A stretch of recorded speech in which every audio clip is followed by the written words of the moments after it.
Essa aula sobre o livro digital, ela vai ser dividida em algumas partes. Nessa primeira parte, a gente vai ver tudo que a gente precisa fazer antes de efetivamente abrir o programa, o VS Code, e começar a aplicar as etiquetas de HTML para gerar o livro digital, né? Porque essa preparação é super importante para seguir as regras do FNDE quanto ao livro digital. E aí a primeira coisa que a gente precisa pensar é que, do ponto de vista do FNDE, o livro digital é sempre a reprodução do livro impresso, mais os acréscimos, que são sempre, um acréscimo é sempre obrigatório, que é a acessibilidade. Então você precisa descrever o material que é visual para que ele possa ser oral e aí possa chegar aos alunos que são cegos e de baixa visão. Mas ele também tem outros acréscimos que são dirigidos a todos os alunos, né? Independentemente se eles são videntes ou com deficiência visual, ou mesmo se são ouvintes ou com deficiência auditiva. E aí, neste edital, o outro acréscimo, para além da acessibilidade, que a gente precisa colocar no livro digital, é o audiolivro. Então, neste edital, o livro digital do professor, ele não contém nenhuma produção, nenhum conteúdo para professor. Então, quem já participou de outros editais do PNLD de literários vai estranhar, porque já foi exigido vídeos, né, que eram videoaulas explicando o livro, já foi exigido um paratexto, já foi exigido que se produzisse atividades para professor, explicações sobre o gênero textual. Dessa vez, não. Dessa vez, o livro digital do professor é o livro do estudante, na versão digital, na versão HTML5, então com acessibilidade, mais um acréscimo, que é o audiolivro. Né? E aí, o audiolivro, ele tem distinções para livros literários e para livros informativos. Todas essas informações estão concentradas no anexo 1, que é o anexo de referências pedagógicas, né? No item 2, tá? Que chama Características das obras literárias e das obras informativas. Daí tem várias informações, eu tirei lá as duas principais, porque há diferenças nesse audiolivro, né? O acréscimo requerido deve apresentar-se como narração em áudio da história, quando livros literários. Então, para os livros literários, esse audiolivro é uma narração em áudio da história. Você se descola do material impresso e você cria uma história que funciona em áudio, que é a história do livro, mas num suporte que é só o áudio. Por que isso é diferente do que já se vinha fazendo? Porque o que se vinha fazendo e que ainda vai ser feito, vocês vão, na próxima aula, quando a gente fizer o HTML, vocês vão experimentar isso, é que você colocava a página 5 do livro. E aí você vinha uma audiodescrição, que é um texto que vai ser lido pelo navegador da tela. E esse texto, que a gente chama de texto alternativo, diz, sei lá, desenho de uma baleia azul olhando para o infinito. No canto superior direito, lê-se. E aí tem o texto que está, se tiver algum texto verbal na página, esse texto verbal é reproduzido.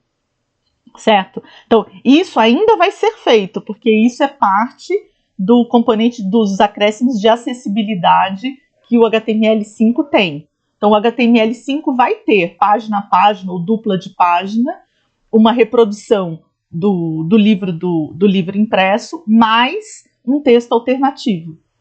Só que, nesse caso, a gente não está falando disso. Quando o edital pede narração em áudio da história, é porque você não vai descrever as páginas do livro, as páginas visuais do livro.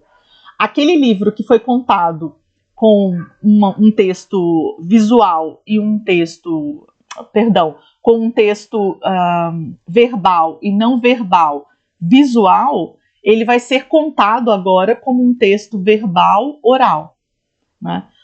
Claro, você também pode usar texto não verbal nesse áudio, no sentido de pode ter o barulho do vento, né? Pode ter, e isso também é texto da história, mas não é verbal. pode ter algum tipo de sonorização, algum tipo de acréscimo sonoro para ti. Por exemplo, se é essa história da baleia, você pode ter o barulho do mar, você pode ter algum tipo de recurso que insere o leitor, nesse caso, quem está te escutando, né, o ouvinte, na sua história. Mas a sua história vai funcionar, então essa narração em áudio vai funcionar, mesmo nos casos em que a pessoa, o seu ouvinte, não tem o livro impresso em mãos, sabe? Nesse sentido que eu estou dizendo que está descolado, né? É a mesma história, mas ela tem em versões que são distintas. Isso é para livro literário.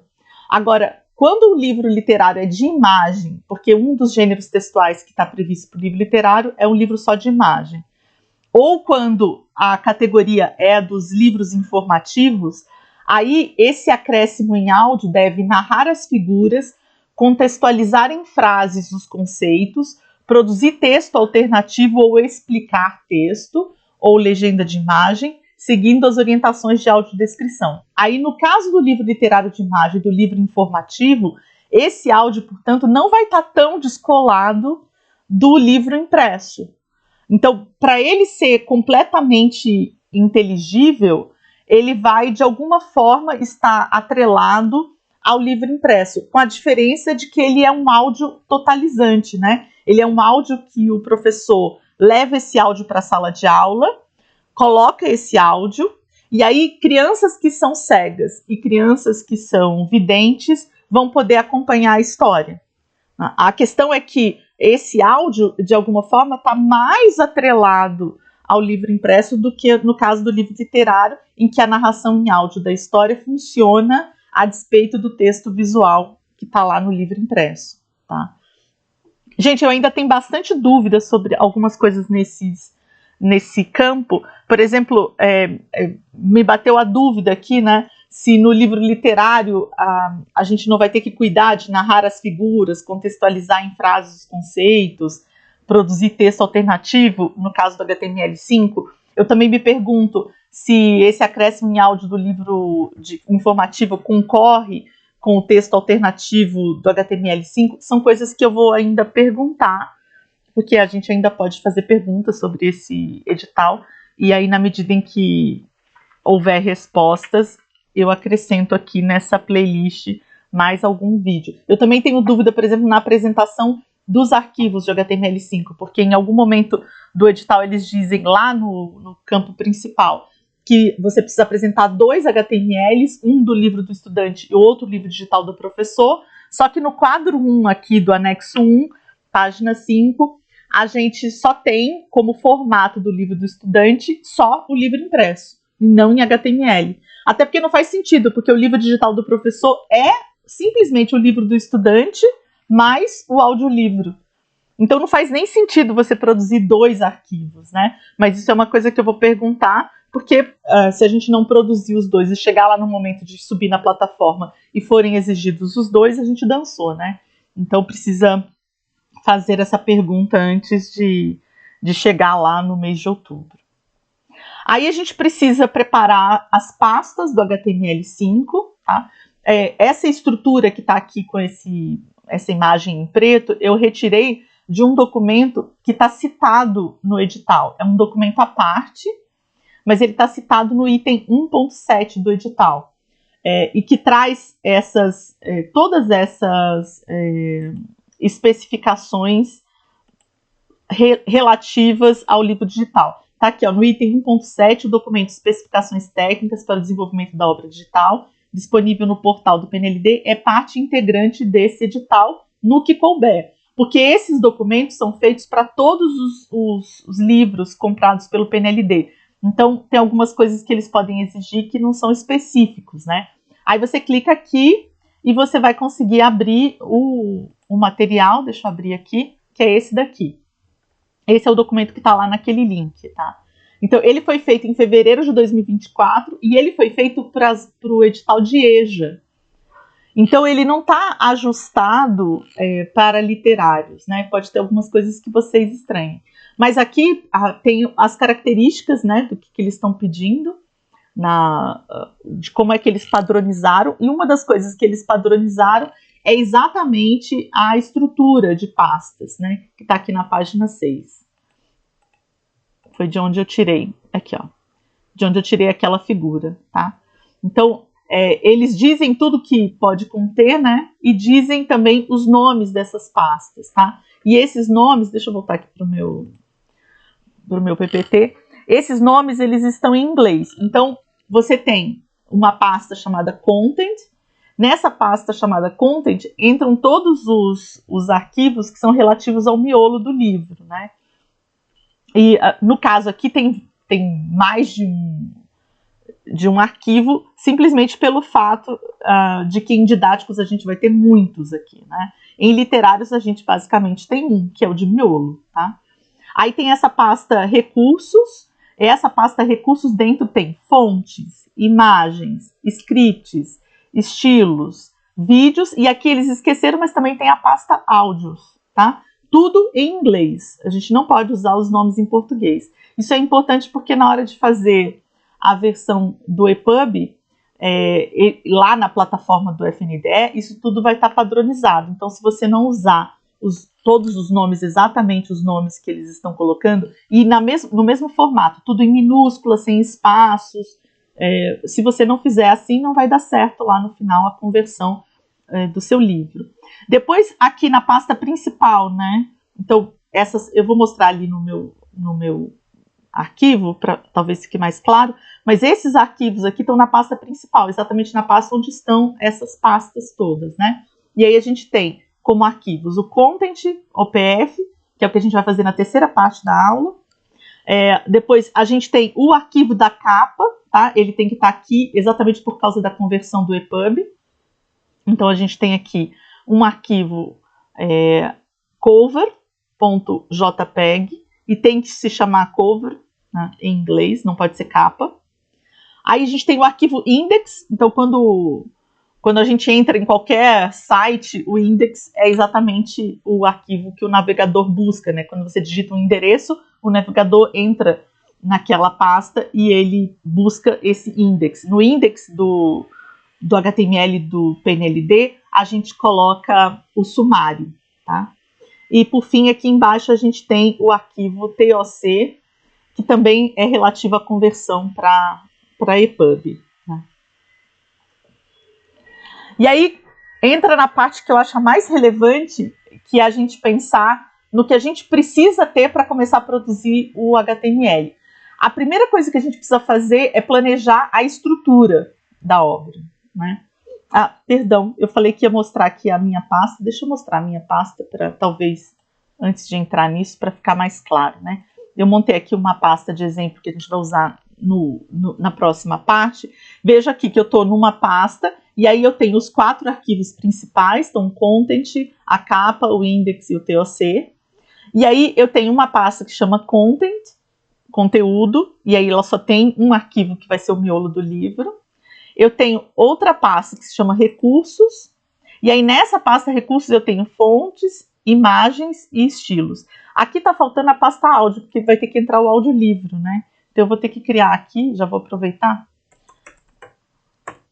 Esse é o padrão para a pasta de áudio do HTML, então vai se chamar áudios sem o acento porque está em inglês, né? Isso também é super importante. Aqui no Content, a gente é que dá esses nomes, né, dos arquivos. Isso não é padronizado. Isso a gente coloca de acordo com o projeto. Mas esses nomes não podem ter espaço, não podem ter acentos, não podem ter caracteres especiais como, por exemplo, asterisco, ou porcentagem, ou cifrão, tá? Seguem as mesmas regras para nomear quaisquer outros documentos em HTML. Também aqui nos recursos, a minha pasta de imagens já tem as imagens do livro. Também, na hora de nomear as imagens do livro, eu não posso usar espaço, eu não posso usar caractere especial, eu não posso usar acento, tá? Então, eu preciso que esses arquivos estejam sempre seguindo, né, todas as regras para HTML, tá? Aí, voltando lá no meu PPT, agora sim, vamos para o planejamento da estrutura, né? Então, eu já tenho o livro impresso montado e eu vou pensar em quais páginas eu vou reproduzir no livro digital como uma página dupla e quais páginas eu vou reproduzir no livro digital como uma página simples, tá? Esse é o primeiro item, o primeiro ponto do planejamento da estrutura. Eu trouxe um exemplo da editora da Alessandra, que eu vou mostrar para vocês. Fui eu que fiz esse livro, o livro digital desse material, que está aprovado no PNLD 2023. Então, eu acho que ele é um bom exemplo para mostrar para vocês. Então, aqui a gente tem o livro, né, capa, a segunda capa, aqui o frontispício, tá? Então, esse é o frontis da obra. Aqui a gente já tem um problema, tá? Porque a história começa aqui, né? Raul, eu estou entendendo que essa é a primeira parte da página da história, tá? Porque daí depois vem a apresentação do personagem. Acontece que no livro impresso, quem fez o projeto gráfico, né, e os próprios autores que conceberam a obra, eles deixaram essa página de créditos fazer parte, de alguma forma, como se ela estivesse integrada no início da história, tá? No livro digital, eu tomei a decisão de separar essas duas coisas. Então, eu vou mostrar para vocês como é que o livro digital ficou. Esse daqui é o index, tá, do livro digital. E clicando em qualquer um desses itens, a gente vai para o mesmo arquivo, que é o arquivo miolo, né? Eu só criei no index aqui, simplesmente onde é que ele começa, né? Na próxima aula eu vou explicar como é que faz isso, tá vendo? Ele está só começando de onde eu escolhi, né? Do ponto que eu escolhi. Mas eu vou escolher aqui no final. Se vocês voltarem aqui no rolador do navegador, vocês encontram o livro inteiro aqui. Então o livro está inteiro num único arquivo. A única coisa que o sumário está fazendo é que, se você quiser começar a ler de outra parte, de uma parte diferente do início, ele vai funcionar, né?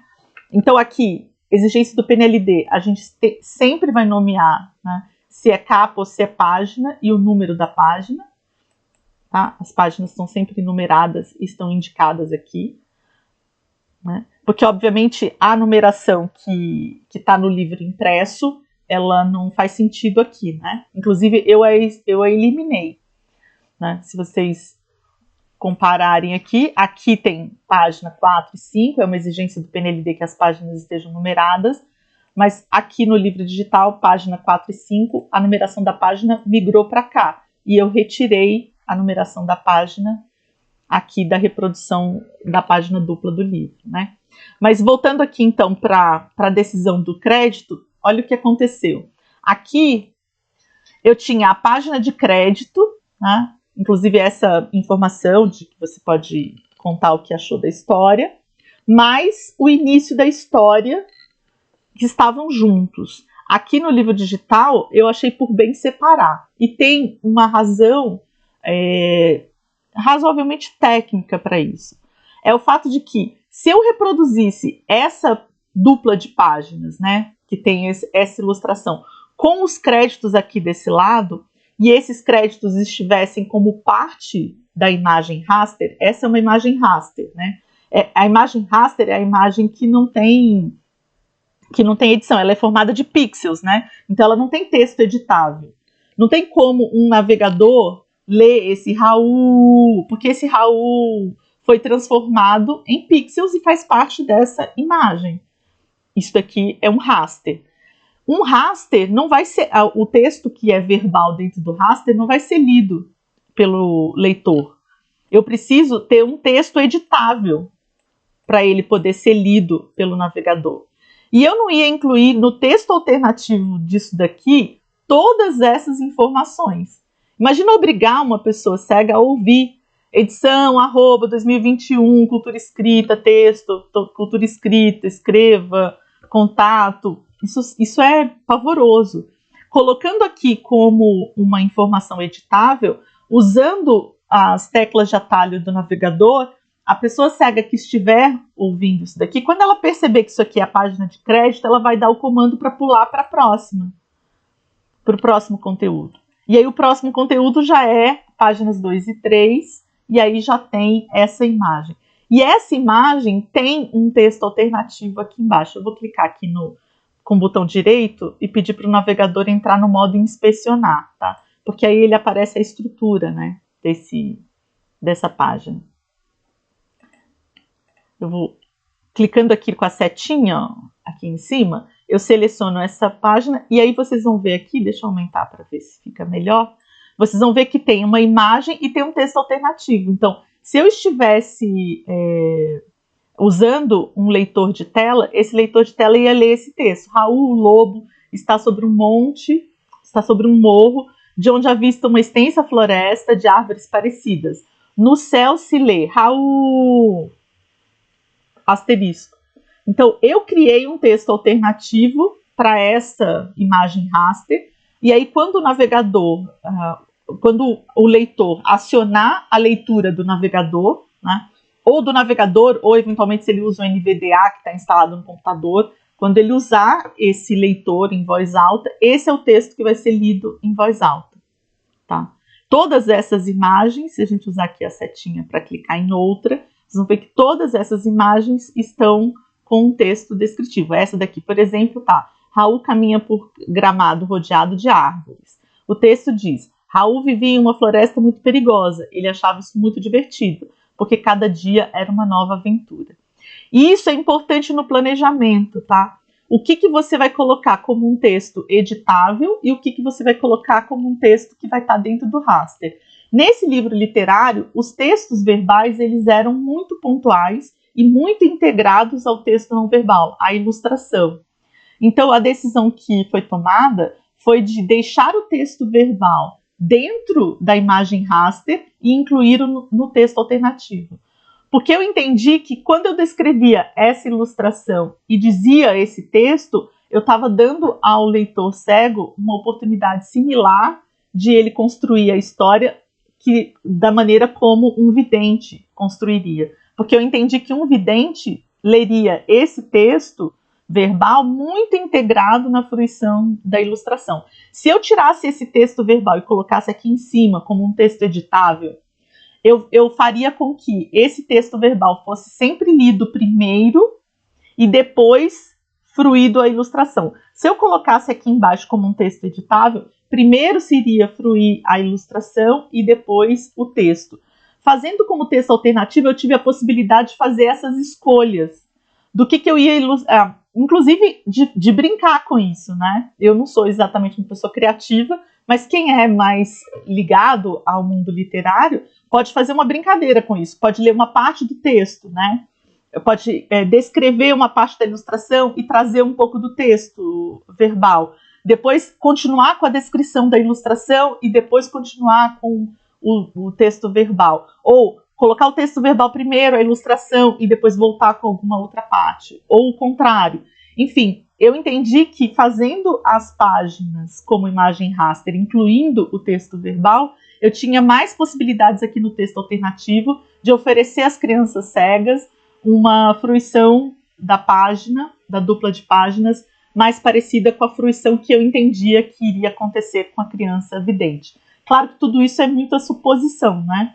Quanto mais experiência com o mundo da leitura você tem, melhor você vai fazer esse trabalho. Esse é um trabalho que não deveria ser colocado para pessoas especialistas em audiodescrição. Eu entendo que esse também é um trabalho didático, um trabalho de formação do leitor, né? E aí eu fui fazendo as duplas de página, então vejam, aqui eu decidi, né? Deixa eu voltar aqui para a página.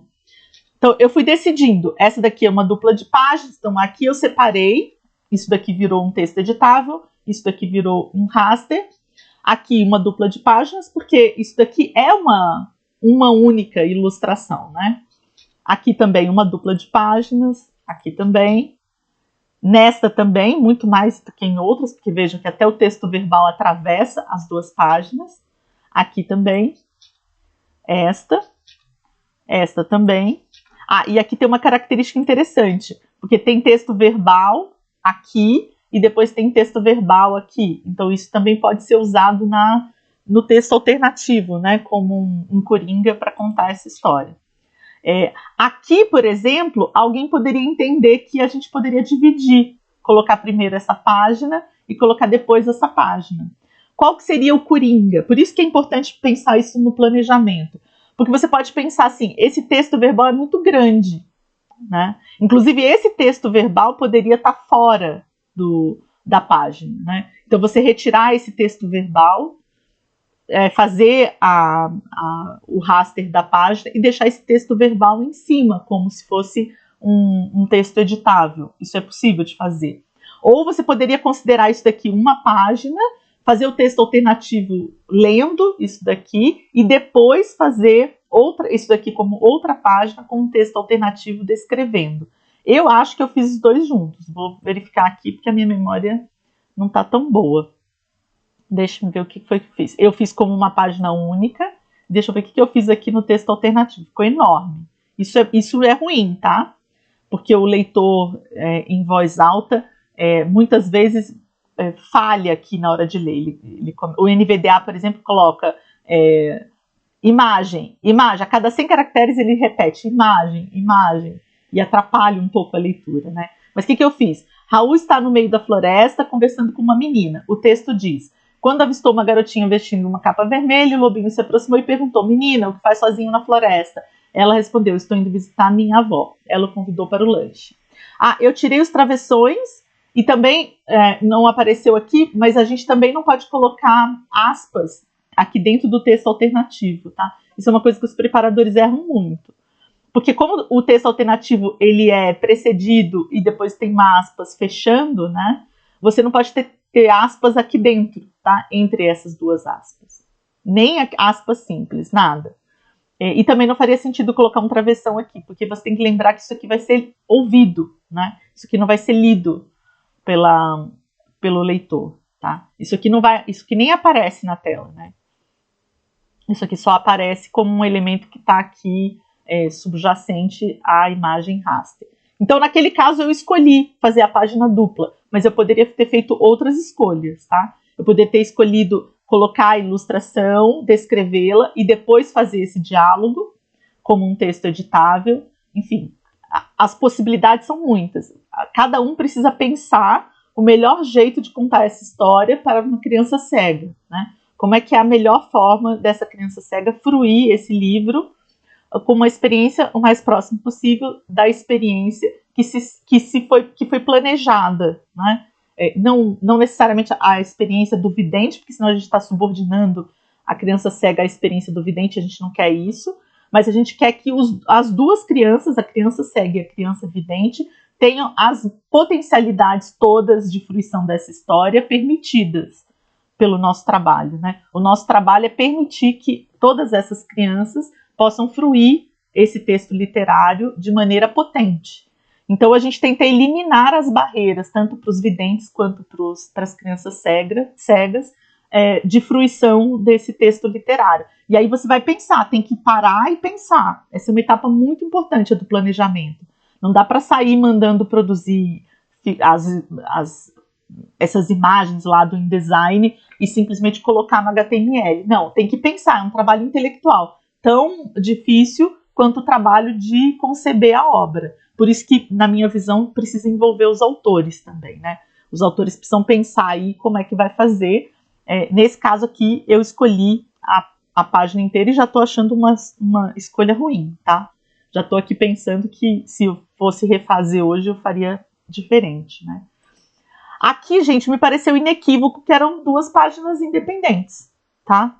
E aí eu acho, agora, fazendo uma autocrítica, que eu fiquei muito atrelada ao texto verbal, né? Porque, olha os meus entendimentos, onde havia texto verbal, na dupla aqui, eu entendi que a dupla funcionava, né? Quando havia um texto verbal na página única, eu entendi que era página única. Eu estou agora entendendo que eu fui privilegiando o texto verbal nessas escolhas, que não é legal, né? Porque o texto não verbal dessa história do Raul é tão relevante quanto o texto verbal, né? Inclusive, muitas crianças leriam a história com mais potência pelo texto não verbal do que pelo texto verbal. E, no entanto, eu privilegiei um, né? Isso também é uma coisa que precisa pensar nessa fase. Essa é a fase de fazer esse planejamento. De todo jeito, tecnicamente, como é uma aula para apresentar a técnica, né, já que eu não sou especialista em criar histórias, não sou da área de ficção, eu separei essas duas páginas, e aí vejam como elas ficam aqui, colocadas lado a lado. Então aqui tem página 20 e a reprodução, página 21 e a reprodução. Deixa eu ligar aqui meu computador que baixou essa luz por causa da bateria. Pronto. Vocês estão olhando assim, estão dizendo, nossa, mas essas páginas estão grudadas e estão juntas. Elas estão juntas visualmente, tá? Se eu clicar aqui nessa daqui, vocês vão ver, deixa eu aumentar aqui, vocês vão ver que tem página 20, figura, depois página 21 e figura. O que acontece é que eu usei esse recurso, né, que é de colocar lado a lado, usando uma divisão, que é uma div, tá? Depois, na próxima aula, a gente vai aprender como é que faz isso. Mas a leitura é linear, tanto que se você abrir essa página no seu celular, né, e esse endereço funciona, tá? Se vocês quiserem abrir, borealedições.com.br, Raul/livro estudante. Se vocês digitarem aqui essa parte aqui num celular, vocês vão ver que no celular essa página aparece primeiro e essa daqui aparece embaixo, tá? Porque está programado para, numa tela grande, larga, abrir lado a lado, mas numa tela pequena, abre uma embaixo da outra. E isso também é uma coisa que você pode explorar na hora de você fazer o planejamento da sua obra. Pensando que a maior parte das pessoas hoje no Brasil abre esses conteúdos no celular. E que numa escola pública o celular é muito mais acessível a professores, a crianças, às famílias das crianças, do que o computador, do que a tablet, né? Porque na tablet também ele abre lado a lado. Então você pode tirar partido disso, né? Um bom artista, ele tira partido do suporte, né? Isso é uma coisa que eu tenho aprendido muito lidando com quem lida com arte literária. Que em vez de enxergar o suporte, né, a página, a qualidade do papel, a má qualidade, enfim, ou as restrições do suporte, em vez de lidar com isso como um obstáculo, o artista bacana, o artista potente, ele lida com isso de maneira a criar situações para o leitor, né, de criar mais possibilidades para o leitor. Então, pensem nisso também, se em todos esses daqui a gente tivesse dividido as páginas, né? Essa daqui, por exemplo, se eu tivesse dividido as páginas, além da questão do texto alternativo, de poder usar o texto alternativo a meu favor na hora de construir essa história para crianças cegas, também tem a questão de que se a pessoa estiver lendo no celular, que é o suporte mais acessível no Brasil, essas coisas vão estar uma embaixo da outra, né? Enquanto que essa página dupla no celular vai abrir bem pequenininha, tá? E quem for, por exemplo, vidente, quiser ler o texto verbal, vai ter que girar o celular, né, e usar na horizontal para tentar ler, porque fica bem pequeno. Aí o restante ficou página dupla. Eu não fui nada criativa, como vocês podem ver. Mas aí chegou aqui na página 30. Deixa eu mostrar para vocês como é que ela tá aqui no papel.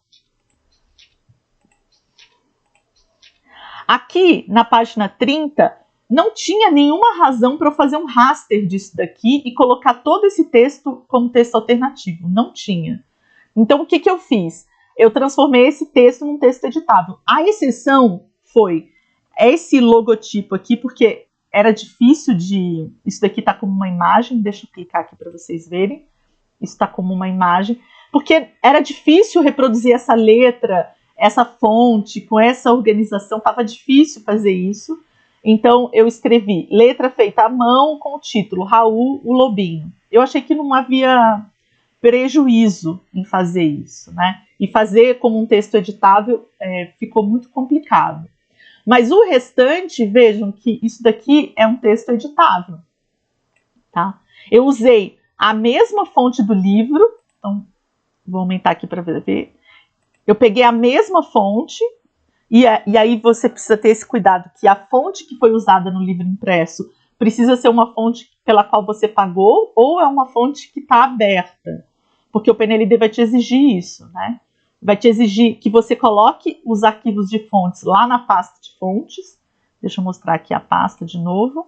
Então, aqui na pasta fontes, ó, aquela fonte que está lá, se não me engano, é essa DAXOT. E tem outra fonte que foi usada no projeto, que é o Helvética. Essas fontes estão aqui na pasta, porque essas fontes precisam estar disponíveis offline na pasta do HTML. Tá? Então, aqui na pasta do pacote, você precisa colocar as fontes. Para colocar as fontes aqui, você precisa tê-las, né? Você precisa ter pagado por elas ou elas serem gratuitas. Se o seu livro impresso tem fontes pela qual você pagou pelo uso, mas que você não tem direito de baixar o arquivo, é o caso, por exemplo, das fontes do Adobe.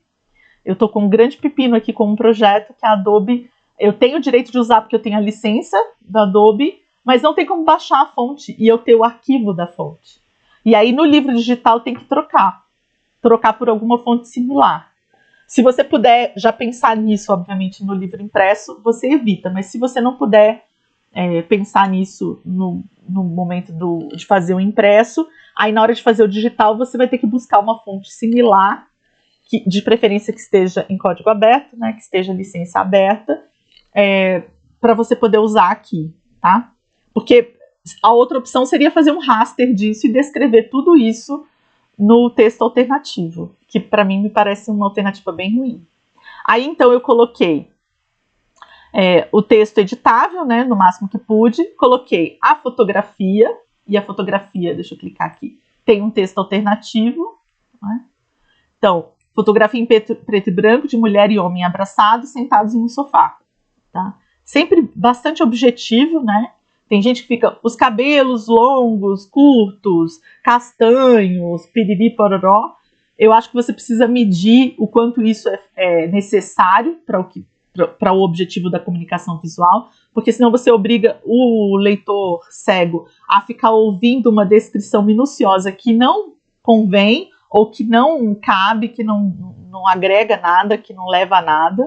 Então, é preciso balizar aí o quanto você descreve, se aparecem fotografias, né, nos textos, nos livros informativos, pode ser que aconteça mais de terem fotografias, então você tem que sempre descrever de acordo com o contexto. Aí, página 31, vem as biografias dos dois autores, também aqui, ó, tudo texto editável. O que eu fiz foi colocar em um do lado do outro, em vez de um embaixo do outro, simplesmente porque eu achei que organizava aqui visualmente, mas isso é gosto do freguês, né? E depois, na página 32, que é a última página, eu inseri a imagem do lobinho que aparece lá. Deixa eu abrir aqui para ficar mais claro o contexto. Então, aqui tem um lobinho e tinha o texto, né? Em vez de gerar um raster disso tudo, eu gerei simplesmente a imagem do lobinho, que está aqui, né? Raul, o lobo de roupa social, carrega um balão de festa vermelho. Raul, o lobo, a essa altura já foi apresentado, é o personagem principal da história. E aí, o texto que estava lá, todo editável, ele entrou aqui para ser lido em voz alta. Por fim, tinha a quarta capa, tá? A quarta capa foi um desafio. Eu sei que isso daqui não ficou bonito. Eu sei que um designer gráfico iria me matar se visse isso daqui. Mas eu tinha um pepino aqui, porque eu tenho uma ilustração que só faz sentido junto com a ilustração da capa. Deixa eu voltar aqui. Essa ilustração e essa ilustração, elas fazem sentido juntas no livro impresso. Porque no livro impresso você abre isso completamente e você vê essa ilustração se completando com essa, tá? Aqui, gente, separado no livro digital, ela não fazia nenhum sentido para mim. Então eu pensei, o ISBN na forma de um código de barras não faz nenhum sentido no livro digital, porque o ISBN é feito para você imprimir e escanear, né? Aqui no livro digital, por que eu iria escanear uma quarta capa de um livro em HTML5? Não fazia sentido. E esse texto era muito grande. Se você tem uma quarta capa que não tem texto verbal grande, não acho nenhum problema você gerar um raster dessa quarta capa e inserir aqui esse raster, tá? Acho perfeitamente viável. O que eu fiz foi pegar a cor que estava mais forte aqui, peguei o código dela, coloquei aqui de fundo, o que obviamente já transformou enormemente a parte visual. Então, como eu disse, não achei bonito. Aí peguei esse texto aqui, com a mesma fonte, se não me engano essa é Helvética, e coloquei aqui, só que não passou no teste de contraste. A gente vai chegar lá na última parte dessa aula, tá? A gente tem que fazer teste de contraste e tem que passar, e não passou, né? Não passou, esse preto sobre esse azul não passou, eu tive que usar o branco. O branco sobre o azul, sem o bold, também não passou. Então, eu acabei usando essa estratégia de deixar branco, bold, para que pudesse passar no teste de contraste. E aí, esse texto todo aqui está editável. Esse texto está editável. O que a gente tem aqui, né? Deixa eu clicar para mostrar para vocês. Ó, vou mostrar. Eu criei uma divisão com uma classe de fundo colorido. E aí, lá no CSS, que a gente vai ver na próxima aula, eu coloquei a cor de fundo. Então, toda essa divisão aqui, né, da quarta capa, daqui até aqui, tá com esse fundo colorido. E aí, depois, eu fui criando os textos, né, os parágrafos, para colocar os textos que estavam lá na quarta capa. Depois, eu coloquei o logotipo, aí entrou como uma figura, né, do logotipo. Deixa eu só clicar aqui para mostrar que tem um texto alternativo, o logotipo da Cultura Escrita. E, por fim, eu criei o texto do ISBN. Tá? Que está exatamente aqui. Né? Então, deixa eu voltar lá para o meu PPT. O vídeo já está longo, né? Por isso que eu fui dividindo, né? Porque é muita coisa mesmo. Então, eu planejei as páginas duplas ou simples, considerando imagem e texto alternativo, mas agora eu fico pensando que, considerando essa construção, né, do texto digital, que é uma construção tão artística quanto a que foi do livro impresso, né? Considerando como é que você vai contar essa história para uma criança cega que não está enxergando o que é visual e que você precisa, portanto, transformar o que é visual em oral para que essa criança possa fruir o texto, né?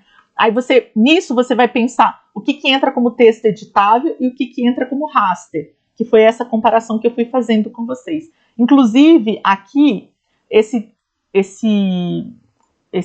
essa reprodução, né, do livro impresso está no Calameu. Se vocês digitarem lá no Calameu Raul Lobinho, vocês encontram, né, tá com Raul Lobinho, aqui da Cultura Escrita.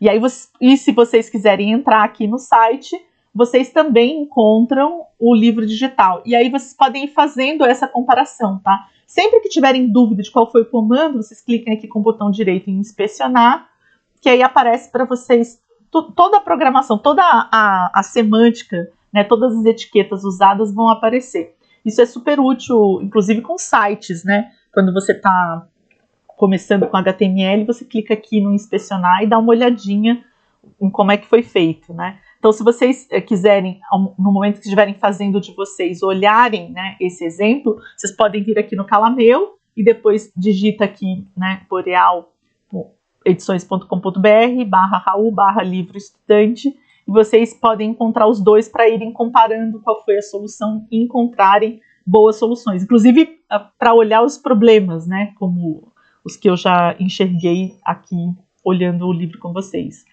Aí o que você tem que produzir antes de começar efetivamente a montar o livro digital? Você tem que gerar os arquivos das páginas, né? Então você tem que pedir para o design ir lá no InDesign e gerar, e você já vai dizer para quem for gerar, se for o designer, o editor de arte, enfim, quem fez o livro para vocês, você já tem que dizer para ele quais vão ser as páginas duplas e quais vão ser as páginas únicas, porque lá no InDesign ele já vai escolher assim. Não pensem que ele vai gerar tudo página única e depois você vai ficar juntando, que isso não vai ficar bom e vai te gastar um tempão. Então você faça o planejamento da estrutura, já pense o que vai entrar como duplo, o que vai entrar como único, como página simples, e já peça para serem geradas. Se, por exemplo, você vai separar a página de crédito, como aconteceu no meu exemplo, né? Se vai ter que separar a página de crédito do resto da ilustração, você já descreve, brifa a pessoa que vai gerar lá no InDesign para ela fazer a separação. Então, ela vai ter que retirar o texto verbal e colocar e gerar o raster da página sem aquele texto. Se você, como eu, não quer as páginas, né, porque acha que é uma repetição de informação, pede para retirar o número da página. Então, planejar é fundamental para gerar esses arquivos. E na hora de gerar esses arquivos, você tem algumas exigências. O PNLD exige que a imagem esteja em RGB e que tenha no mínimo 72 dpi e no máximo 150 dpi. Então, a gente não pode ultrapassar 150 dpi. Então, você não pode pensar, quanto mais melhor eu vou colocar os 300 que tem no livro impresso. Não, o máximo é 150. E cuidado para não colocar a sangria, né? Porque também depois vai destrambelhar o seu livro digital se você gerar esse arquivo com a sangria. Por fim, você vai elaborar o texto alternativo de cada arquivo. Tá? Então, você já elabora aí num Word, num processador de texto, qual é o texto alternativo que vai entrar para cada arquivo. Aí não é para cada página. Porque se você escolheu página dupla, o texto alternativo é do arquivo da página dupla. Cada arquivo vai entrar com seu texto alternativo. Não pode entrar arquivo de imagem sem um texto alternativo. Feito isso, você está pronto para começar a produção do livro digital.